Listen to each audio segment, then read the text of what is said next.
ನಾವು ಹೇಳಿರಲ್ಲ, ಅದು ಹೇಳಿ ಮುಂದಿನ 5 ವರ್ಷದಲ್ಲಿ ನಮ್ಮ ಪ್ರಚಾರ ಮಾಡ್ತಾರೆ. ನಾವು ಮುಂಚೆನೇ ಹೇಳಿದ್ವಿ. ನಾವು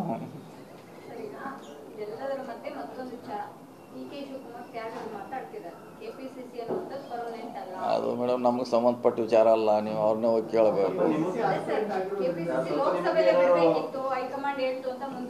ನಮಗೆ ಸಂಬಂಧಪಟ್ಟ ವಿಚಾರ ಅಲ್ಲ ಅದು. ನೀವು ನಾವು ರಿಯಾಕ್ಟ್ ಮಾಡಲಿಕ್ಕಾಗೋಲ್ಲ.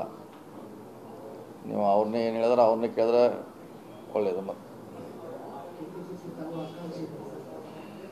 ಸರ್, ಅವರೇ ಅಧ್ಯಕ್ಷ ಸ್ಥಾನ ತ್ಯಾಗ ಮಾಡೋದಕ್ಕೆ ಅವರೇ ರೆಡಿ ಆಗಿದ್ರು ಕೂಡ ಖರ್ಗೆ ಅವರು ಬೇಡ ನೀವೇ ಮುಂದುವರಿಯಿರಿ ಅನ್ನೋದು ಮಾತನ್ನ ಹೇಳಿದ್ರಂತೆ.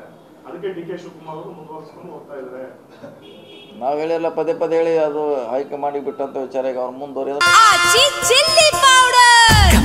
ಸಖತ್ ಖಾರ, ಬಣ್ಣ ಮತ್ತು ರುಚಿ ಆಚಿ ಚಿಲ್ಲಿ ಪೌಡರ್ ಮುಂದುವರಿತಾರೆ. ಇಲ್ಲಾಂದ್ರೆ ಇಲ್ಲ. ಈಗ ಅದ್ರಲ್ಲಿ ನಮ್ಮ ಪಾತ್ರ ಏನಿಲ್ಲ. ನಾವೇನು ಮಾಡೋದು? ನಮ್ಮ ಪಾತ್ರ ಏನೂ ಇಲ್ಲ. ಸರ್, ಆಮೇಲೆ ಕಾಂಗ್ರೆಸ್ ನಲ್ಲಿ ಕೆಲಸ ಮಾಡೋರೊಬ್ರು ಲಾಭ ಪಡ್ಕೊಳ್ಳೋರು ಮತ್ತೊಬ್ರು ಅನ್ನೋ ಮಾತನ್ನು ಕೂಡ ಡಿ.ಕೆ. ಶಿವಕುಮಾರ್ ಅವರು ಬಹಳಷ್ಟು ಸೂಚ್ಯವಾಗಿ ಹೇಳಿದ್ದಾರೆ ಸರ್. ಅದಕ್ಕೂ ಅವ್ರು ಹೇಳ್ಬೇಕಲ್ಲ, ಮತ್ತೇನು ಹೇಳ್ಬೇಕು? ನಾ ಹೇಳ್ಬೇಕು? ಈಗ ಅವ್ರು ಅಧ್ಯಕ್ಷ ಹೇಳ್ಬೇಕು. ಅದಕ್ಕೂ ವಿವರಣೆ ಕೊಡಬೇಕು.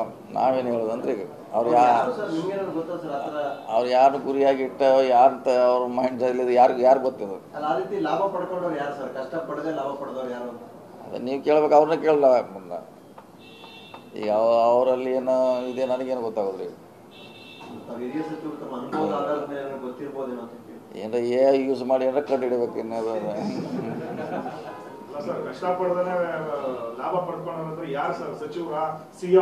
ಅದು ಅವ್ರನ್ನ ಕೇಳಿ, ನೇರವಾಗಿ ಅವ್ರನ್ನ ಕೇಳಿ. ಬೇಕಾದ್ರೆ ನಾವು ಬರ್ತೀವಿ. ಬೇಕಾದ್ರೆ ನೋಡ್ರಿ, ಕೇಳೋಣ. ಮತ್ತೆ ಕ್ಲೋಸ್ ಆಗ್ತೈತೆ ಮ್ಯಾಟ್ರು.